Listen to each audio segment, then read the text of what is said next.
തിരുവനന്തപുരം ബാലരാമപുരത്ത് 2 വയസ്സുകാരിയെ കിണറ്റിൽ എറിഞ്ഞ് കൊലപ്പെടുത്തിയ കേസിൽ അമ്മ ശ്രീതു അറസ്റ്റിലായി. സഹോദരൻ ഹരികുമാറിന്റെ മൊഴിയുടെ അടിസ്ഥാനത്തിലാണ് ശ്രീതുവിനെ പ്രതി ചേർത്തത്. കുറച്ച് മാസങ്ങൾക്ക് മുൻപ് തിരുവനന്തപുരത്ത് നിന്ന് വന്ന അസാധാരണമായ ഒരു വാർത്തയായിരുന്നു. അമ്മാവൻ ഹരികുമാർ സഹോദരിയുടെ മകളായിട്ടുള്ള 2.5 വയസ്സുകാരി മകളായിട്ടുള്ള ദേവന്തുവിനെ കിണറ്റിലെറിഞ്ഞ് കൊലപ്പെടുത്തിയ സംഭവം. അതിനുശേഷം പലതരത്തിലുള്ള ദുരൂഹതകളും സാമ്പത്തിക ഇടപാടുകളും സംബന്ധിച്ചിട്ടുള്ള അവ്യക്തമായ ചില ചിത്രങ്ങളും ഒക്കെ പുറത്തു വന്നിരുന്നു. മാത്രമല്ല അക്കാര്യത്തിൽ പോലീസിന്റെ അന്വേഷണം തുടരുകയായിരുന്നു. നിലവിൽ ഇപ്പോൾ ആ കേസിൽ അമ്മാവൻ ഹരികുമാർ മാത്രമായിരുന്നു പ്രതി.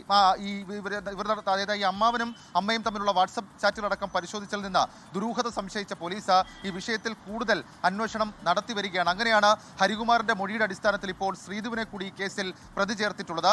ശ്രീതു പാലക്കാടായിരുന്നു. പാലക്കാട് നിന്ന് ശ്രീതുവിനെ ഇപ്പോൾ അറസ്റ്റ് ചെയ്തിട്ടുണ്ട്. ഉടൻ തന്നെ നെയ്യാറ്റിൻകര കോടതിയിൽ ഹാജരാക്കും, തുടർ നടപടികൾ സ്വീകരിക്കും. ഈ വിഷയത്തിൽ പോലീസ് ഇപ്പോൾ പറയുന്ന കാര്യം, അതായത് ഇവരുടെ രണ്ടുപേരുടെയും, അമ്മാവൻ ഹരികുമാറിന്റെയും ദേവേന്ദുവിന്റെ അമ്മ ശ്രീതുവിന്റെ അടക്കം പെരുമാറ്റത്തിൽ പലതരത്തിലുള്ള സംശയങ്ങളുണ്ട്. പ്രത്യേകിച്ച് 2 മുറികളിൽ, ഒരേ വീട്ടിൽ 2 മുറികളിൽ ഇരുന്ന വാട്സപ്പിലൂടെ അവർ പങ്കുവച്ച വിവരങ്ങളടക്കം അത് പോലീസിനെ ഞെട്ടിച്ചതാണ്. മാത്രവുമല്ല ഈ വിഷയത്തിൽ മറ്റു ചില ദുരൂഹതകൾ, അത് ആഭിചാരവുമായിട്ടടക്കം ബന്ധപ്പെട്ട് ചില ദുരൂഹതകൾ പോലീസ് സംശയിക്കുന്നുണ്ട്. ഇതിന്റെ കൂടി അടിസ്ഥാനത്തിലാണ് ഇപ്പോൾ ശ്രീതുവിന്റെ അറസ്റ്റ് രേഖപ്പെടുത്തിയിട്ടുള്ളത്.